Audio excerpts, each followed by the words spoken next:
Hi guys, so that wraps up our final game of Season 12 of Mamemeister's high score Kerfuffle. And for the past 2 weeks, we've been playing X Multiply, a horizontal shmup released by Irem in 1989. This game is a sort of sequel to R-Type, featuring similar but slightly different game mechanics. It's still a horizontal shmup, but now rather than the force pod, you have these flailing arms, and also can act as a shield. And I say can, because they don't always do. They do act as weapons in their own right too.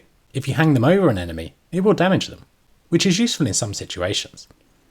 Although just like R-Type, this game is well executed, it's not one I'm a huge fan of. Like R-Type, it's pretty difficult, and the same thing happens each time. So it's a case of playing, learning what happens, and then playing again after you've died. I'm just not a huge fan of this kind of learn 'em up. To make good progress, you definitely have to put the time in. And unfortunately, that's not something I've got a huge amount of currently. So I only put in a couple of token efforts. A few people enjoyed this one, so let's take a look at the scores. I've had 12 scores submitted, and as is often the case towards the end of the season, the numbers tend to wane. Our bottom 5 are more token efforts. There's me and Gary in 11th and 12th, through to Paul in 8th, in around 300,000, up pushing towards 400,000. We've then got Colin and Lucas on around 500,000, Tiny Lou and Retro Arcade Challenge on around 750,000, and then our top 3 all broke 1,000,000 points. We're actually pretty close to one another. In third, we have Gradius 57,300. He got 1.1 million, actually 1.11 million, and then in second, we've got Milthy with 1.12 million, and then Blue Yak taking his second victory in a row with 1.17 million. And that's getting to level 4 or level 5, which is a pretty good effort. As us guys at the bottom, we're only getting to level 2. Great job from Blue Yak, and you can see his run on his YouTube channel. Go take a look. So, let's take a look at the final leaderboard. So we've got 20 people making the final table. I usually impose a 5-game minimum, which would exclude Charlie Farr and Big Juffer, but both those guys have played over a number of years, and have won a game both this season, so I decided to leave them in. It also made it easier for me shuffling everything around. If we look to our top 10, in 10th we've got Gradius 57,300. He made up a couple of places on that final game, getting ahead of Robert and Ian. In 9th we've got Colin. In 8th, Gary Gill Gaming. I'm in 7th. And then in 6th we've got Milthy. His second place in that final game of X Multiply has moved him up 4 places. That's 2 second places towards the end of the season here. Great job. In 5th is My Retro Tech. Was pretty solid for a chunk of the season, and basically realised he's probably not going to get any better than 4th or 5th. And so it's dropped out for the last 2 games. Charlie Farr is in 4th, but as I say, probably should have been excluded.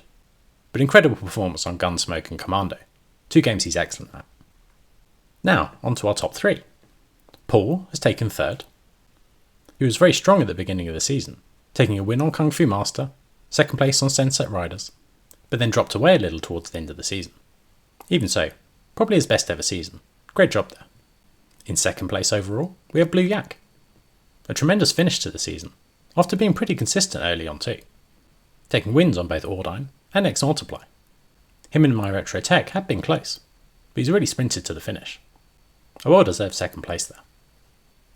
Our winner of Season 12 though had already been decided, and that's Graham 10 Shearers, taking wins in 4 out of the first 8 games, with 3 second places too.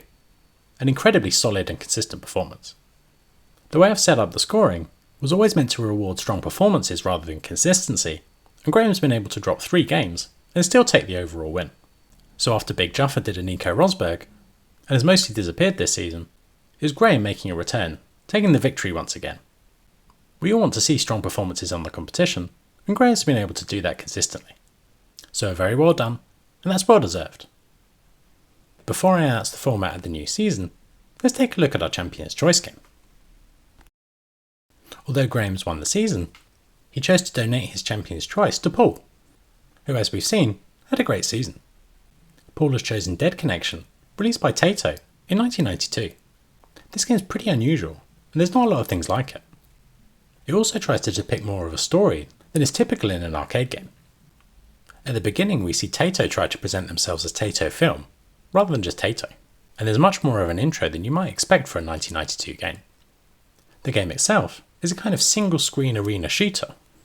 The sprites are generally pretty small, and you can move around the screen, shooting at the enemies in all directions. You have to kill a certain number to progress to the next level.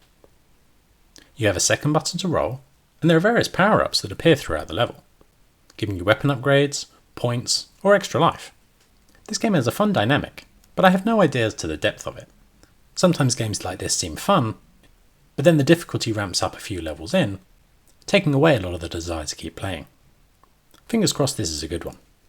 For a Champion's Choice game, fun's definitely more important than scores, but do put your scores in, and we'll see who wins in a couple of weeks.